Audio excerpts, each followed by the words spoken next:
మన్యాల Srinu talks కి స్వాగతం.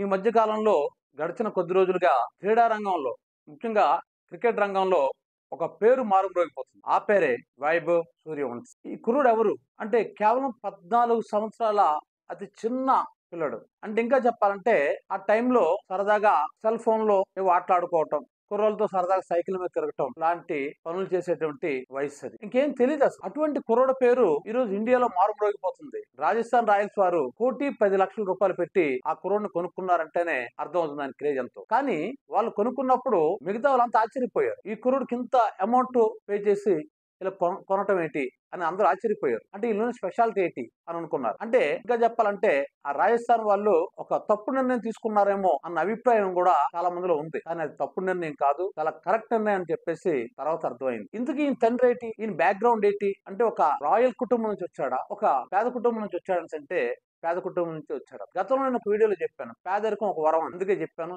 ఈ రోజు ఇతని విషయంలో కూడా రుజువైంది. ఈయన తండ్రి ఒక సాధారణ రైతు. అతని క్రికెట్ అంటే చాలా పిచ్చి అనమాట. ఎప్పటికైనా క్రికెటర్ అవ్వాలని అతని కోరిక.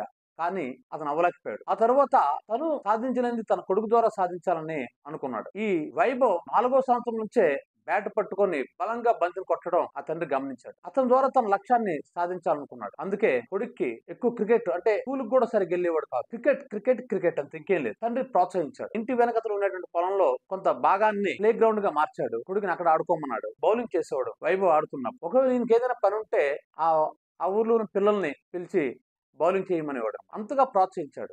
ఎంతగా అంటే బహుశా ఏ తండ్రి కూడా అంత రిస్క్ తీసుకోడు. ఒక తండ్రిని కొడుకు నేను వ్యాపారం పెట్టుకుంటాను 10 లక్షలు ఇవ్వండి అంటే ఆ తండ్రి ఆలోచిస్తాడు. డబ్బులు ఉన్నా సరే ఆలోచిస్తాడు. ఎందుకంటే ఆ వ్యాపారం లాస్ వస్తుందేటో, ఇప్పుడు ఈ ఉన్న డబ్బులు పోతాయి అన్న భయం ఉంటది. కానీ ఆ తండ్రి ఏం చేశాడంటే పొలాన్ని పూర్తిగా అమ్మేశాడు. అంటే ఏదైతే జీవనాధారం అతనికి, ఆ పొలాన్ని అమ్మేసి అతన్ని పాట్నా కోచింగ్ పంపించాడు. అంటే అంతకుముందు ఒక ఊరు పంపించాడు, అక్కడ నుంచి పాట్నాకి పంపించాడు. ఇక్కడ మీరు చూసుకున్నట్లయితే తన ఊరు నుంచి మోతీపూర్, అది బీహార్ లో, మోతీపూర్ నుంచి పాట్నాకి 100 కిలోమీటర్ల దూరం. ఇటు 100 అటు 100, రోజుకి 200 కిలోమీటర్లు ఆ కుర్రోడు ప్రయాణం చేయవలసిన పరిస్థితి. చాలా చిన్న వయసులో అలా ప్రయాణం చేసి చాలా కష్టపడి అతను నేర్చుకున్నాడు క్రికెట్. అక్కడ ట్రైనింగ్ అయ్యాడు.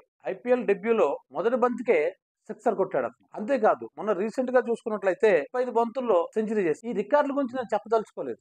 ఎందుకంటే మొత్తం అందరికి తెలిసిన రికార్డులు ఇవి. కానీ ఒక వ్యక్తి పట్టుబడి ఏదైనా నేర్చుకుంటే, ఏదైనా సాధించాలనుకుంటే ఏ స్థాయికి వెళ్ళొచ్చో, నేను కేవలం ఇది మోటివేషన్ చెప్తున్నటువంటి వీడియో తప్ప కేవలం వైభవ్ గురించి. అంటే వైభవ్ ఒక మోడల్, రోల్ మోడల్ గా మారాడు. అతను మారడం వెనకాల అతని తండ్రి తాలూకు కృషి, అతని తండ్రి తాలూకు పట్టుదల, అదేవిధంగా ఆ పిల్లడి తాలూకు పట్టుదల.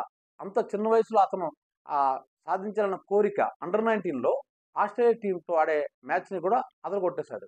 అంటే ఇలా రికార్డులు ఇంత కొట్టాడు అంత కొట్టాడని కాకుండా టోటల్ గా కొట్టాడు. ఆ స్థాయికి అతని ప్రతిభ ఉండబట్టే ఈ రోజు ఇండియా అంతా కూడా ఆయన వైపు తిరిగి చూస్తుంది. అంత ఎందుకు చెప్తున్నాను, మాకు చేత కాదు, మేము చేయలేము, పని పాటలకుండా పనికిమాలిన పనులు చేసే ఈ యువతరానికి ఈ చిన్న కుర్రోడు ఒక ఆదర్శం. అంటే అది చిన్న వయసులో ఐపీఎల్ లోకి వెళ్ళినటువంటి రికార్డు కూడా ఆయనదే. అది చిన్న వయసులో సెంచరీ చేసిన రికార్డు కూడా ఆయనదే. మొదటి బాల్ కే సిక్సర్ కొట్టిన రికార్డు కూడా ఆయనదే. ఇలాంటి ఎన్నో రికార్డులు క్రియేట్ చేశాడు. అంతకు ముందు రికార్డుల్ని తుడిచి పారేశాడు. ఇదంతా ఎందుకు చెప్తున్నా అంటే ఇప్పుడు యువతరం ఆయన నుంచి చూసి నేర్చుకోవాల్సింది ఎంతైనా ఉంది. ప్రతి ఒక్కరు వైభవ్ లాగా అయిపోలేరు, కానీ కొంతమంది నవ్వగలరు కదా. కానీ ప్రయత్నించి చూడండి. ఈ వీడియో మీకు నచ్చినట్లయితే మన్యాల శ్రీను టాక్స్ కి లైక్ చేయండి, షేర్ చేయండి.